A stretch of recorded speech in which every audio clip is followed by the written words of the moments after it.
Hey guys, Tony Maritato here, licensed physical therapist, and in today's video I want to talk about growing my YouTube channel. I had a question come in. I'm going to go ahead and read the question.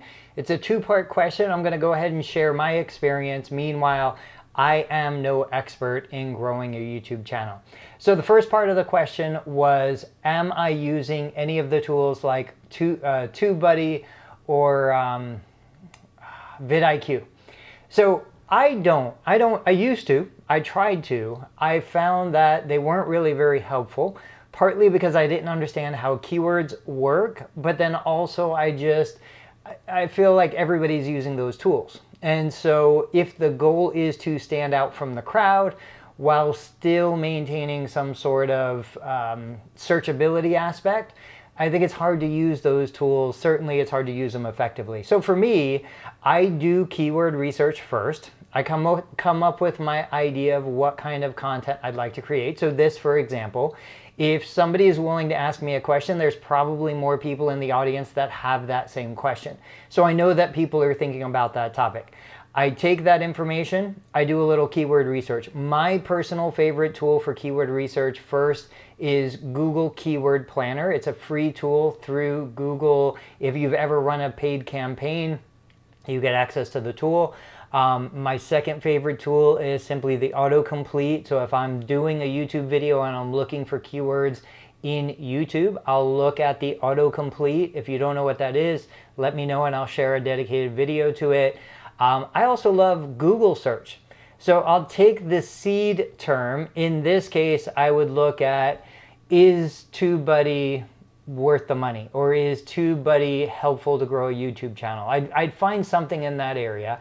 I'd do the research. I'd see what Google presents in organic search. I'd look at people also ask, the list of questions that Google gives you in their organic search results. And then down at the bottom, I look at related search terms that Google provides. From all of this, I'll find the keyword, either single word or long tail keyword.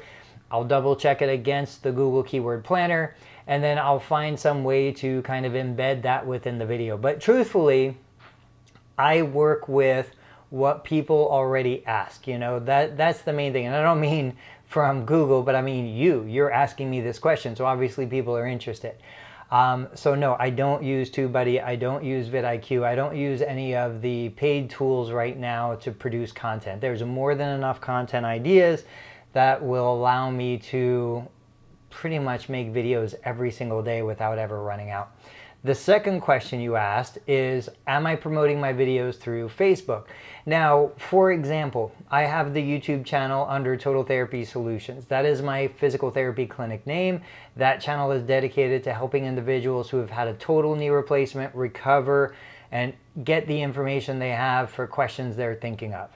I've got a Facebook group, the Total Knee Replacement Support Group for Kind People. It's got about 7,500 active members in the group. It's a great group, really strong community. I don't generally share my YouTube videos to my Facebook group. On occasion, somebody in the Facebook group will ask me a question, I'll record a video, I'll share that video from YouTube to Facebook. But what I've heard from the true experts is that there isn't really a lot of value gained by taking a YouTube video and dropping it on Facebook. Now, I will say there's more value taking a YouTube video and sharing it to a Facebook group, because the people in the group are obviously a warm audience, but they've also joined that group looking for that information. I find that Facebook is more likely to put my YouTube video in front of people that are in the group, rather than if I try to share my YouTube video to a business Facebook page. That is completely useless. It gets no views. I've heard rumors that when traffic comes from Facebook to YouTube through a link, that either you don't get credit on some of those views, or the watch time minutes are skewed because the person isn't logged into YouTube. So I just find that when I'm creating YouTube content, I'm creating it for the YouTube audience. I do mention that I have a YouTube YouTube channel on my Facebook pages and in my Facebook groups. I do try to direct people to search for either my business name or my YouTube channel by name rather than sharing links that take them straight to my YouTube channel, because I find that if they're interested enough to actually type in 2 or 3 words into the YouTube search bar, they're committed, and now they're going to probably watch 2 or 3 of my videos in a row. So no, I don't generally directly share my YouTube videos to my Facebook audience. Yes, the first 24 hours are massively important for launching your video, but I've had videos that sit like dormant for a year, and then something hits a spark that ignites a fire, and all of a sudden it jumps to 50,000 views.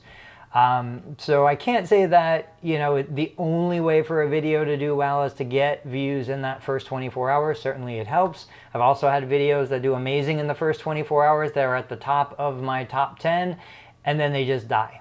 So we don't understand the algorithm, and I'm not going to try to guess and pretend that I do.